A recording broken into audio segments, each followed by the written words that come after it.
झटपट मेकअप झाला, आता झटपट हेअरस्टाईल करूया. तर फ्रंटचे केस मी फक्त क्रिम्पिंग केलेले आहेत. त्यानंतर केस कोंब करून घ्यायचे आहेत व्यवस्थित आणि पुढे आपण पफ काढतो तेवढेच केस घ्यायचे आहेत आणि त्याला प्रॉपर असं विंचरून पिनअप करून घ्यायचं आहे. तोंडात पिन न घालता तुम्हाला पिन लावता येते का कमेंट करून नक्की सांगा.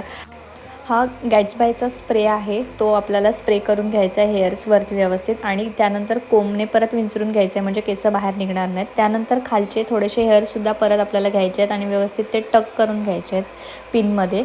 आणि मी इथे हेअर्स थोडेसे सोडले आहेत कर्ल्स करायला आणि जे बाकीचे केस राहिलेले आहेत ते आपल्याला असे रोल रोल करून प्रॉपर रबर लावून घ्यायचं आहे आणि पिनअप करून घ्यायचं आहे जेणेकरून ते बाहेर येणार नाहीत. अशा प्रकारचे डिझायनर क्लिप्स बाजारात मिळतात 150 ते 200 रुपयापर्यंत. तर रेडीमेड ते मी आणलेलं होतं, तर ते लावायचं आहे. त्यानंतर गजरा लावायचा आहे आणि जे आपण इथे कर्ल्स करायला हेअर्स सोडलेत ते बोटाला असे गुंडाळायचे आणि त्याच्यावरती स्प्रे मारायचा. तर ते असे छान थोडेसे लाँग कर्ल्स झालेत आणि